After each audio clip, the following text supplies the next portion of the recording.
பிரபஞ்சத்துக்கிட்ட ரொம்ப ஆசையா, நம்பிக்கையா ஒரு விஷயத்த கேட்டிருப்பீங்க.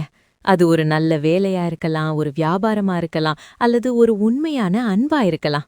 கேட்டதுக்கு அப்புறம் எல்லாம் நல்லபடியா நடக்கும்னு நெனச்சா, திடீர்னு உங்க வாழ்க்கையில எல்லாமே தப்பு தப்பா நடக்க ஆரம்பிக்கும். பணம் கைய விட்டு போகும், கூட இருந்தவங்க ஏமாத்துவாங்க, நம்புனவங்க விட்டுட்டு போவாங்க. எந்த பக்கம் திரும்பினாலும் பிரச்சனைகள் முளைக்கும். அப்போ உங்க மனசுக்குள்ள ஒரு கேள்வி வரும். நான் என்ன தப்பு பண்ணேன்? பிரபஞ்சம் ஏன் என்ன மட்டும் இப்படி வச்சு செய்யுதுன்னு தோணும்ல? பாஸ், நீங்க எந்த தப்பும் பண்ணல. இது உங்களுக்கான தண்டனையும் கிடையாது. இது ஒரு மாஸ்டர் பிளான். உங்களுக்கு பிடிச்ச மாதிரி ஒரு பிரம்மாண்டமான புது வீடு கட்டணும்னா முதல்ல என்ன பண்ணணும்?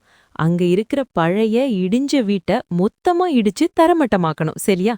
பிரபஞ்சமும் அதத்தான் பண்ணுது. உங்களுக்கு ஒரு புது வாழ்க்கைய தரணும்னா உங்ககிட்ட இருக்கிற பழைய, உங்களுக்கு செட் ஆகாத விஷயங்களை எல்லாம் அது வெளியேத்துது. உங்கள விட்டு சில நண்பர்கள் போறாங்களா? அவங்க உங்க புது வாழ்க்கைக்கு தகுதியானவர்கள் இல்ல. ஒரு வாய்ப்பு கை நழுவி போகுதா? அதை விட பெரிய வாய்ப்பு உங்களுக்கு காத்துட்டு இருக்குன்னு அர்த்தம். இதெல்லாம் ஒரு நஷ்டம் இல்ல. பிரபஞ்சம் உங்களுக்காக காலி செஞ்சு கொடுக்கிற இடம். Making space for the new. இரண்டாவது விஷயம் சோதனை, த டெஸ்ட். ஒரு சின்ன குழந்தைகிட்ட போய் 1,00,000 ரூபாய கொடுத்தா அந்த பணத்தை அதால சரியா கையாள முடியுமா? முடியாது. அதே மாதிரிதான் நீங்க கேட்ட அந்த மிகப்பெரிய வெற்றிய, அந்த பணத்தை, அந்த உறவை சமாளிக்கிற தகுதியும் பக்குவமும் உங்களுக்கு வந்திருக்கான்னு பிரபஞ்சம் உங்களை டெஸ்ட் பண்ணும்.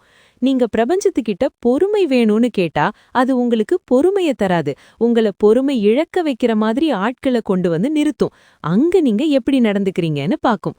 நீங்க வலிமை கேட்டா வலிமைய தராது. உங்கள வலிமையாக்குறதுக்கான கஷ்டங்களை தரும். அந்த கஷ்டங்களை நீங்க தாண்டி வரும்போதுதான் உங்களுக்கான வெற்றி உங்க கைகளுக்கு வரும். விடியறதுக்கு முன்னாடி தான் இருட்டு ரொம்ப அடர்த்தியா இருக்கும். இப்போ நீங்க இருக்கிற இந்த கஷ்டமான சூழ்நிலை நீங்க உடைஞ்சு போறதுக்கான இடம் இல்ல, நீங்க உருவாவதற்கான களம். இந்த நேரத்துல நிறைய பேரு எனக்கு ராசியே இல்ல, எனக்கு எதுவுமே செட் ஆகாதுன்னு கிவ் அப் பண்ணிட்டு போயிடுவாங்க. ஆனா நீங்க அப்படி பண்ணக்கூடாது. இந்த வலிகளை, இந்த அவமானங்களை ஒரு படிக்கட்டா மாத்துங்க. பிரபஞ்சம் என்ன செதுக்குதுன்னு நம்புங்க. இந்த சோதனைகளை தாண்டி நிக்கிறப்போ பிரபஞ்சம் நீங்க கேட்டதை விட பல மடங்கு பெரிய பரிசை உங்க கையில கொடுக்கும். உங்க மேல, அந்த பிரபஞ்சத்தின் மேல உங்களுக்கு முழு நம்பிக்கை இருந்தா, இனிமேல் எந்த பிரச்சனை வந்தாலும் நான் பின் வாங்க மாட்டேன்னு நீங்க முடிவெடுத்தா கமெண்ட்ல I will never give up அப்படின்னு ஆணித்தரமா பதிவு பண்ணுங்க. உங்களுக்கான வெற்றி ரொம்ப பக்கத்துல இருக்கு. தொடர்ந்து போராட